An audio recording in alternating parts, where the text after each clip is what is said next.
Minha amiga fez uma semana de aula de pole dance e foi fazer uma apresentação em um lugar romântico com o namorado dela. Ela fez uma semana de aula, mas por semana ela só tem 2 aulas, de meia hora cada. Assim, eu não vou julgar não, porque eu fiz uma semana de aula de boxe 3 vezes por semana e já achei que era o popó. Voltando à história. Gente, a minha amiga planejou tudo em segredo, era tudo surpresa pro namorado dela. Então ela foi até a casa dele, buscou ele de carro, levou ele até o lugar, né, da super apresentação dela. Ela disse que estava tudo correndo muito bem até que eles pediram o jantar antes dela apresentar. Aí chegou o jantar, ela comeu e aí quando ela começou a apresentação dela maravilhosa, ela disse que começou a escutar barulho de palmas.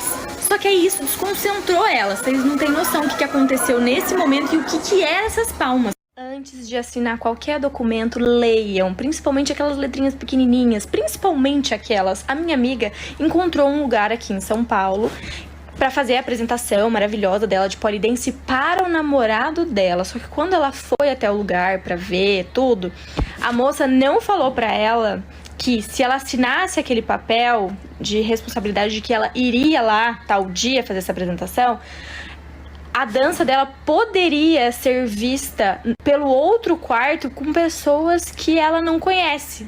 Ela autorizou isso assinando um papel, só que a moça não falou isso pra ela. Só um detalhe, gente, que quando é pra dar ruim, dá ruim mesmo, 100%. Na hora que ela escutou as palmas, ela torceu o pé e ainda tive que levar ela pro hospital. O namorado dela levou tudo na esportiva, começou a rir, enfim. Vamos ver o que dá. A minha história, ela é bem confusa mesmo, mas eu vou tentar explicar bem devagar, da melhor forma possível para vocês conseguirem entender, tá certo? Eu sou de Maceió, Alagoas, e isso aconteceu em 2011. A gente estava passando o carnaval numa casa de praia, eu, minha família, meu namorado na época, que hoje é meu marido, e alguns amigos de infância. Esses amigos de infância sempre passavam com a gente. E aí no final do carnaval, um dia, um dos meus irmãos encontrou uma promoção muito boa na internet de passagens para Brasília. Se não me engano, era R$ 1,99 a ida e R$ 99 a volta. Então com isso, todo mundo se animou a comprar passagem para poder ir, né? E todos nós compramos. Eu, meus pais, 2 irmãos, uma irmã e 5 amigos nossos. E a gente foi. Em Brasília, eu tenho uma tia e um primo que mora lá. E 2 desses amigos nossos que foram também têm mães que moram em Brasília. Então, chegando lá, eu, meus 2 irmãos, minha irmã e os meus pais, a gente ficou na casa dessa tia. E os meus amigos e o meu namorado dividiu na casa dessas 2 mães, né, desses amigos que moram em Brasília. E assim, no geral, foi muito bom, a gente divertiu, passeou, sabe? Foi muito bacana. Só que quando foi chegando no finalzinho da viagem, eu acho que a gente ficou cerca de uns 10 dias lá, fomos para poder passar o feriado da Semana Santa, decidimos ir num bendito bar que tinha show ao vivo. Nesse dia que a gente foi, tava até rolando pagode. Roda Chopp o nome do bar, nem sei se esse bar existe lá em Brasília ainda. Fomos, sabe?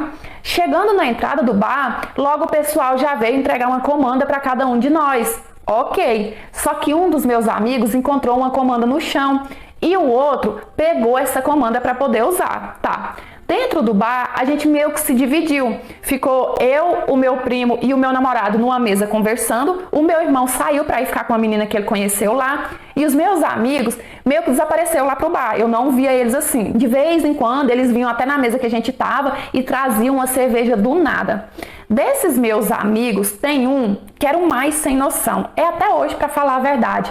Ele começou a gastar loucamente nessa comanda que eles acharam, sabe?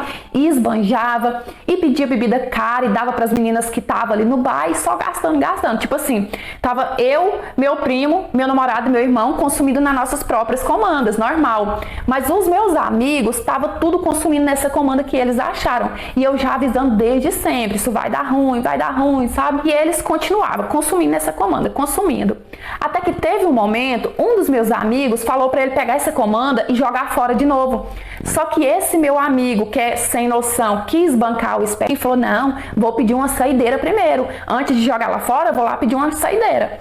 E foi até no balcão com essa comanda achada, pedir a tal da saideira. Só que no que ele pediu, que ele entregou a comanda para a moça do bar anotar, ela viu que a conta estava enorme, a conta já estava R$1.000. Então ela segurou a comanda e falou assim, olha, eu não vou entregar a bebida mais enquanto vocês não acertarem essa conta aqui. E segurou também a comanda. E o meu amigo ficou desesperado, né? Porque o plano era pegar aquela comanda e jogar fora e acertar as poucas coisas que tivesse na dele mesmo. E a moça do balcão, que não é besta, vendo o desespero do meu amigo, já sacou logo o que estava acontecendo ali e chamou o segurança. E aí começou meio com a confusão dentro daquele bar. Os meus outros amigos viu e veio chamar a gente foi lá para poder tentar ajudar, né? Entramos pela cozinha do bar e saímos numa salinha bem estreita, que já tava lá esse meu amigo com 3 seguranças bem altos e fortes. E eu pensei assim, ferrou, né? E nisso o segurança estava apertando o meu amigo para ele poder pagar a conta, mas ele ficava inventando um monte de mentira, que aquela comanda não era dele, que aquela comanda era de um primo dele que nem existia, que ele era sobrinho de um político, e o segurança estava cagando para aquelas mentiras deles. Eles queriam mais, era que ele pagasse a conta. E nisso, o meu primo ele ficou tão desesperado que ele já queria pagar toda aquela conta pra gente sair daquela situação logo. Só que eu, meu namorado e o meu irmão, a gente não deixou, porque o meu primo, ele não tinha nada a ver com aquela história, ele nem conhecia os meus amigos. E a gente tentando resolver, e os seguranças fazendo ameaças para esse amigo nosso. Ele falou assim, olha, vocês, o resto da turma, pode ir todo mundo embora, mas esse espertinho aqui, ele não sai daqui enquanto não tiver acertado essa conta. Só que é claro que a gente não ia sair dali e deixar ele. E aí eles viraram pra gente e falaram assim, olha, vocês, todo mundo vai acertar a comanda de vocês, né? Vai acertar a conta de vocês. E a gente começou, um por um, acertando as contas. E todo mundo tinha consumido ali e consumido muito bem. Só que quando chegou na vez desse meu amigo, que foi olhar a comanda dele, tava zerada, não tinha R$1 sequer consumido naquela comanda. Ah, meu amigo, aí a confusão, que já estava meio que baixando os ânimos, recomeçou tudo. Você vai pagar, você vai dar um jeito. Até que no meio dessa confusão, um dos meus amigos, que a mãe dele mora em Brasília, resolveu ligar para a mãe dele e contar o que estava acontecendo ali. Na verdade, ele só contou que a gente estava preso nesse bar. A mãe dele, ela é advogada, e imediatamente ela foi naquele bar que a gente estava. Eu sei que depois de muita confusão, depois de muito debater, depois de muito tentar, decidimos entre nós mesmos que cada um iria pagar um pouquinho daquela comanda pra gente poder ir embora daquele lugar logo, porque, gente, tava uma situação horrível. Eu fiquei com tanta raiva, porque desde o começo eu falei assim, olha, isso não é certo, pega cada um a sua comanda, consome direitinho, a gente não precisa disso, todo mundo tinha dinheiro ali pra pagar o próprio consumo. E esse meu amigo que fez isso era o que menos precisava, porque ele estava viajando bancado pelos pais. Mas não, eu avisei e no final das contas eu ainda tive que pagar bebidas que eu nem sequer consumi. Foi a maior vergonha que eu já passei na vida. Eu nunca tinha me imaginado passando por uma situação daquela. Depois daquilo, eu fiquei com o pé atrás com esse amigo meu, porque tipo, eu vi que ele é capaz de fazer qualquer coisa. E o pior ainda, ele nem se importa em envolver as pessoas no meio da confusão dele. Depois que passou, a maioria que estava ali achou aquela situação super engraçada, mas eu não vi graça nenhuma. Eu tenho agonia quando eu lembro, e só de lembrar eu ainda fico com raiva. Depois daquilo, eu nunca mais voltei em Brasília, mas quando eu voltar também, eu tenho certeza que eu não vou nem passar na porta daquele bar. Acabei de sair do salão e eu tenho uma fofoca assim muito absurda. A mulher que tava do meu lado fazendo escova tava falando tipo muito mal de um cabeleireiro que tinha acabado com o cabelo dela, tendo ela falar mal do lado profissional dele, porque realmente eu tava muito chateada com o que ele fez no cabelo dela. Ele pintou e deixou o cabelo dela amarelo todo quebrado, mas assim, de acordo com ela, porque ela já tava com touca, então eu não vi. Só que ela começou a falar da vida pessoal dele, começou a xingar, a ofender, sabe? Aí eu percebi que todo mundo que trabalhava aqui começou a cochichar e olhar pra essa mulher. Beleza, passou um pouquinho, gente, troca o turno do salão, porque aqui é 24 horas. Um cara que até então não sabia quem era, chegou do lado dela e pediu pra ela ir no escritório dele conversar com ele. Ela saiu de lá chorando.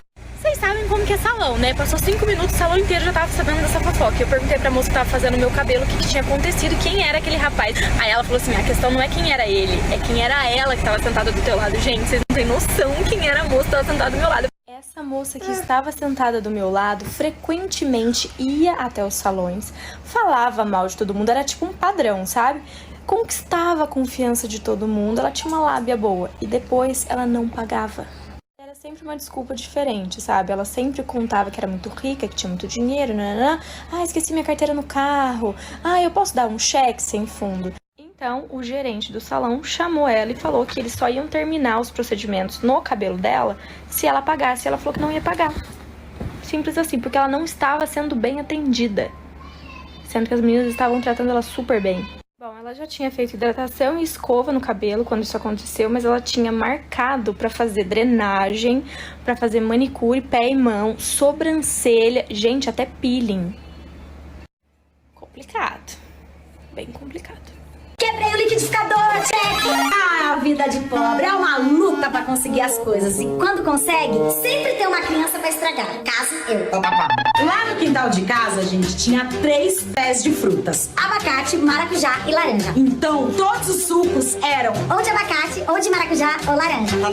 E minha mãe tinha acabado de comprar um liquidificador novo, que nem era dos mais potentes. Mas pra gente, aquilo era de outro mundo. E um dia ela saiu de casa, deixou a comida pronta e falou: Francina, seu pai tá vindo pra almoçar. Pega umas laranjas e faz o suco, tá bom? Só que ela disse isso por fazer no espremedor de laranja, né, gente? Mas eu, sonsa e doida pra mexer no liquidificador, resolvi fazer nele. Por que não? E é lógico que não ia dar certo. Gente, eu taquei a laranja inteira e o bicho ali, ó, lutando pra triturar aquilo. Aí, eu lá dela, levei pro meu pai provar. Papai, meu pai provou e falou: Nossa, filha, mas isso tá muito amargo. Aí eu fui lá, gente, taquei um monte de açúcar.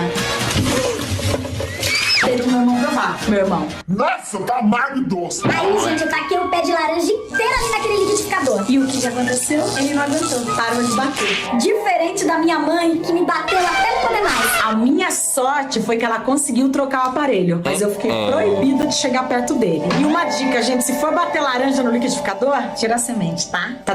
Olha aqui a casa do meu tio, chefe. Quase todo mundo tem aquele tio rico que mora numa casa maior, mais chique, né não?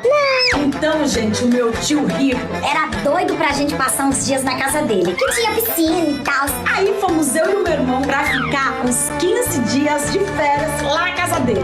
Só que tinha um problema. O problema se chamava Francina. Já na primeira noite, eu fui no banheiro com meu irmão, Que tava com medo de ir sozinho. só que na hora da descarga, gente, ele não sabia como dar. Porque lá em casa era uma descarga de puxar a cordinha. E do meu tio, gente, era aquela caixa chique que a gente não achava o botão. Então eu fiquei fuçando a tampa do negócio, de repente, quebrei a privada.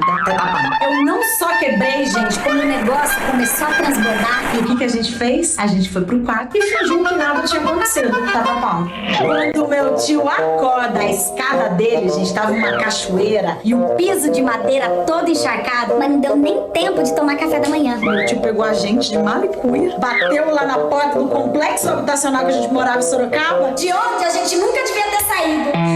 Desculpa aí, tio. A gente não sabia da descarga, não sabia onde era o botão.